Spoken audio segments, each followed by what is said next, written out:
کچێکم هەیە تەمەنی 4 ساڵە زوو خەو ئەبینێ، یعنی خەوی سەیسەی ئەبینێ لەناو خەوا ڕائەچەڵەکێ. ئەنجا دوای بەیانی بۆمان باس ئەکاتەوە ئەلێ من خەوم بە سەگەوە بینیوە پەلاو مارمی داوە، یان خەوم بە مارەوە بینیوە، یان خەوم بە گورگەوە بینیوە. یعنی زۆر بە جوانی خەوەکە پێمان ئەڵێتەوە بۆ شێوازە بینیوە کە خەوەکەش ئەبینێ لەناو خەوا، یعنی بەدەدەقە ئاوها بەدەم ئەگرێ بەدەم خەوە، ئێمە نازانین چییە کە بەیانی هەڵ ئەسێ بۆمان باس دەکا. پرسیارەکەی من لێرەیە بۆچی مناڵێکی تەمەن 4 ساڵ خەوی لەو شێوازە ئەبینێەوە، هۆکارەکەی چییە هەتاوەکو پێمانی برێت و ئێمە چارەسەریکەین. سوپاس دەکەم. مۆبایل و ئایپاد بەکارهێنی مناڵەکەت؟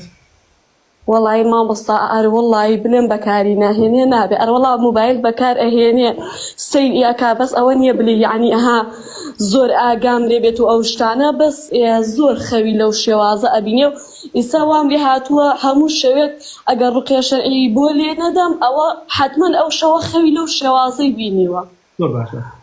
خوشکە گەورەکەم طبعا ئەو مناڵانی کە زۆر مۆبایل بەکارەهێنن بە تایبەت لەم یوتیوب مناڵان و ئەوانەیە زیاتر بۆ نمونە بابەتی حیوانات دێتە پێشەوە، بابەتی زۆر جار گاڵتەکردن و ترسناک و شتەکەوێتە پێشچاویانە، ئەمان بیری لێکەنەوە، جاری وە هەیە ئەترسێن و بۆیە ئەبێتە ترس و بینێک لە دڵیانە و شەو زۆر جار ڕاچەڵەکێن خەوی پێوا بینن.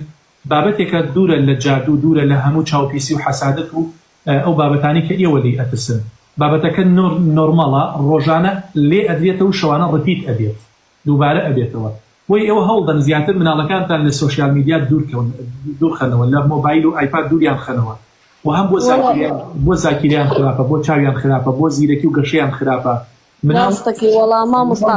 یەک شتێکت پێ بڵم باوەڕتە بێ مناڵ جیهانێکی زۆر زۆر پاکە. ئێمەی گەورە بەڕاستی هەزمی ئەم سۆشیال میدیایە ناکەین، ئەم شاشانە ناکەین. مناڵێکی بچووک پاک و بێگەر يعني تحملی ئەو سۆشیال میدیایە ناکات، تحملی ئەو هەموو ڤیدیۆ و وێنە و ئەو هەموو دەنگ و ڕەنگ و جوڵەیە ناکات.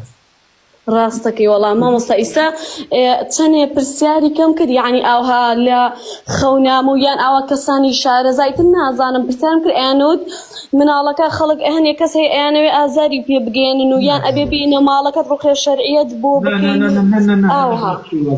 نە کەس بێنە بۆ ماڵەکەت، نەبی بە بۆ لای هیچ مەلاو شێخێک و هیچ مەترسن. بابەتێکی زۆر زۆر طبیعیە. هەوڵدن سۆشیال میدیا بابەتی ئایپاد و مۆبایلی لێ سنووردارکەن، لێ سنوور بۆیە ینی ئەو ئەفلام کارتۆنانە ینی شەوان دووبارە بێتەوە لە ژیانی ئەو مناڵەیە، هەموو ئەو جوڵە و حەرەکانیە دووبارە ئەبێتەوە، چکە زیاد زەهنی لەسەرەتی و مناڵش مێشکی سافە. ئەوە ببینە هەرچی ببینێ بۆ لای خۆی خەزنی ئەکات، بیری لێ ئەکاتەوە.